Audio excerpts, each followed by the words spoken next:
Well, I was talking with a young person this week who wants to be a doctor. I said, "What are your plans?" He said, "I want to be a doctor." And I thought, that is such a noble profession.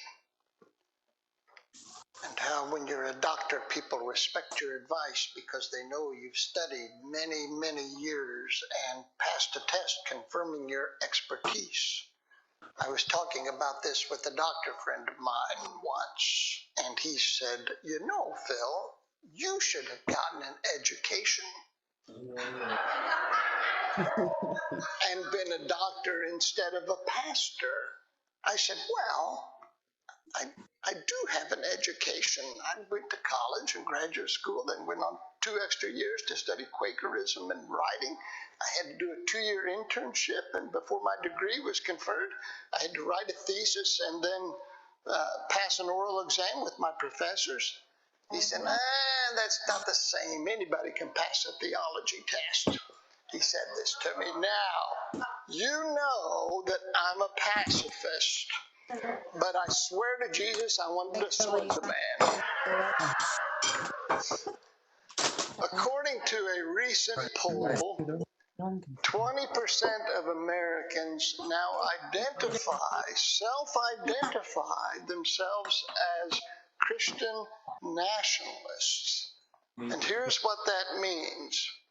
They believe God has chosen America to be a Christian nation, and that the government should take active steps to keep it that way, including banning books, excluding immigrants of non-Christian faiths, limiting voting. This is actually a thing now, limiting voting to Christians, and even, in some instances, white males. Passing no law unless it is biblical, and allowing Christians to possess more rights than non-Christians.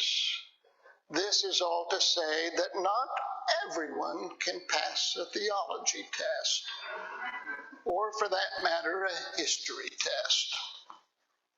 Given our society's theological illiteracy, it's important to know the basic dimensions of our Christian faith.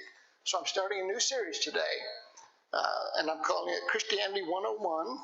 I had a snarky subtitle, but I took that out. And I thought, well, if you're going to have Christianity 101, then where do you need to start? And I thought probably a good thing to start with is God. And when we begin to talk about God, one of the first things we have to do is admit right out of the gate that we are at a disadvantage when we talk about God, because as John the Gospel writer said, no one has ever seen God. No one has ever seen God. This means that the proper frame of mind when discussing God is humility, because, say it with me, no one has ever seen God. You've heard the story of the little girl. She was sitting there at the kitchen table drawing a picture. Her mother came in the room and said, "Honey, what are you doing?" She said, "I'm drawing a picture of God." Her mom said, "No one knows what God looks like." The little girl looked at her and said, "Well, they will when I'm finished with my picture." If I had drawn a picture of God when I was a kid, it would have been an old man based on 2 things I had been taught about God.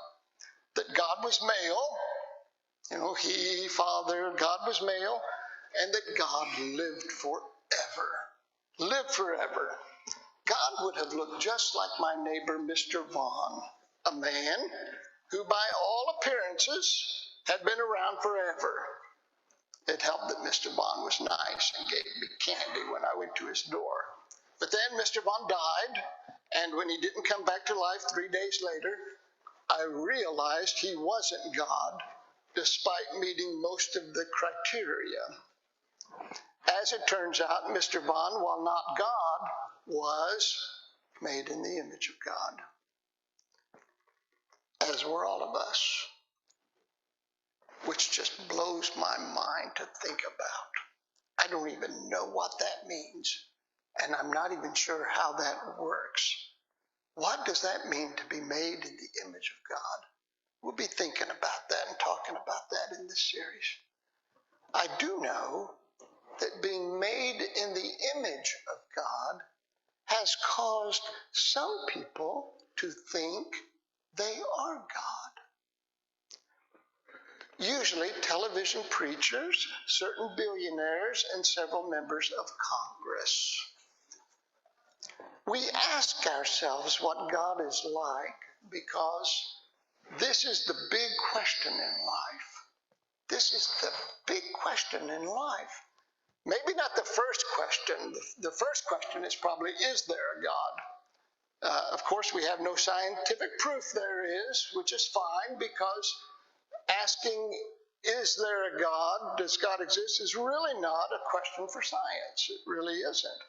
What we have, though, you and I, are moments and experiences of transcendence, times when we feel deeply loved and known by a spirit beyond ourselves, an encounter unlike any other encounter we experience in our lives. These encounters, we know from talking with other people, transcend cultures and religions and are so significant, so real to us, so important to us, that we just can't casually dismiss them. We can't say, well, I had a little too much to drink. They're very real things to us that happen to us in moments of real sanity. Our shorthand word for that experience is God, which raises the second question then. Well, if there is a God, what is God like? What is God like? And our answer to that question influences our behavior deeply and always. If we believe God is an all-knowing, all-powerful ruler who must be obeyed, then you and I will be slaves, stripped of freedom, treated with contempt because we are lesser, groveling to a tyrant in the sky who demands our conformity or else. In my experience, a good many people who believe in God believe in that kind of God. I have never experienced that God.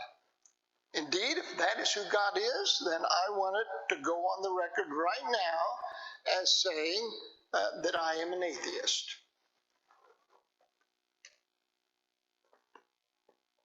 Having no interest in loving or following a celestial Hitler.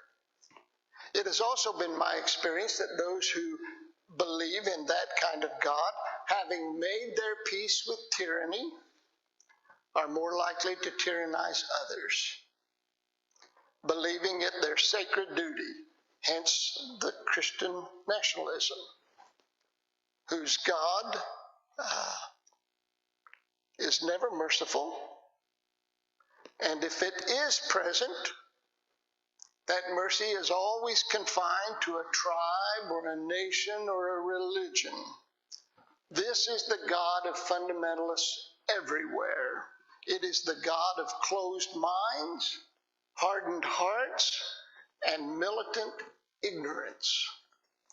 It is the God of those who turn hate into law. Wherever and whenever people are reviled and rejected, there this God is found. When this God finally dies, when it can no longer find lodging in any human heart, the world will be a far lovelier place. I have not seen God, but I have enjoyed moments of deep and profound joy.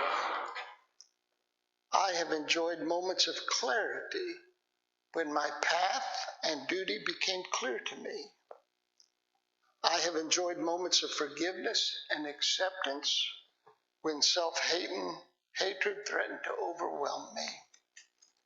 I have enjoyed moments of reconciliation when my anger and hatred gave way to compassion and understanding. I have enjoyed moments of insight when wisdom beyond my customary capacity helped me know things I would not otherwise have known. I have enjoyed moments of love when I have been entirely consumed, overwhelmed with affection for others. Throughout my life, I have heard other people say the same. So believe the experiences I've described are not unique to me, but are common to all people, transcending religion, culture, and race. I believe these experiences are rooted in a spirit within us all, which I call God. This spirit calls us to love when it is easier to hate, calls us to share when it is tempting to accumulate, calls us to embrace when we would rather shake the fist,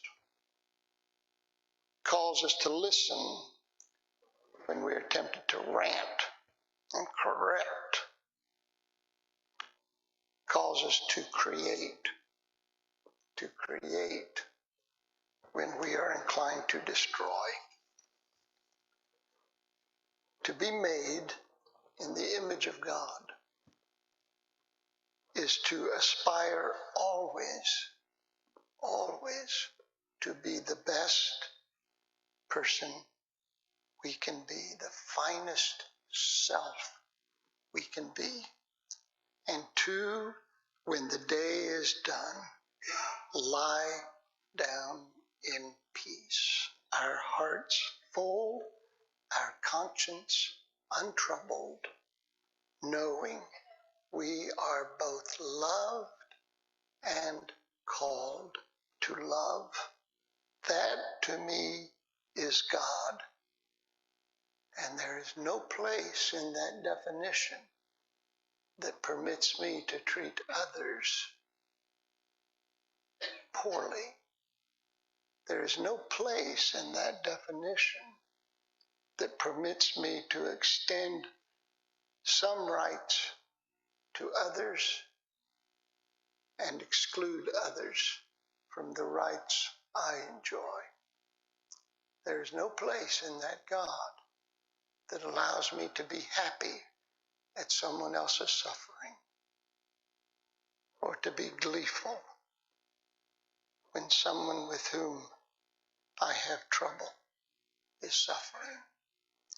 There's no place in our lives and in that understanding of God that allows for that.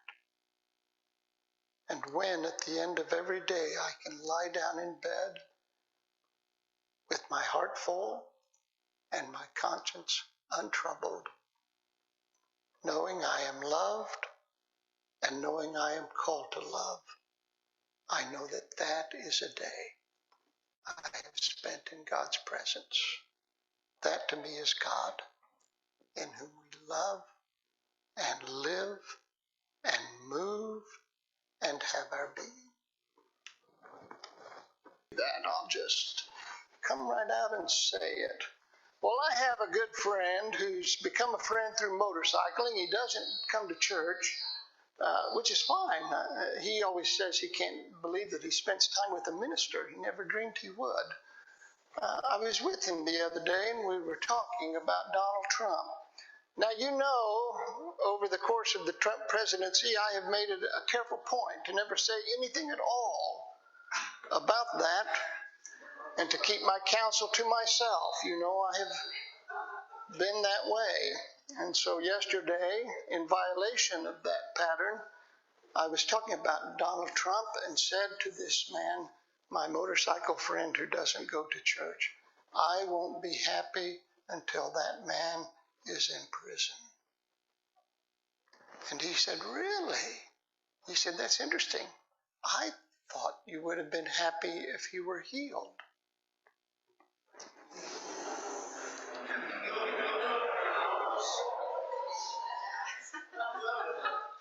And you know what I told him? I said, look, buddy, I studied theology for 10 years. I know what I mean.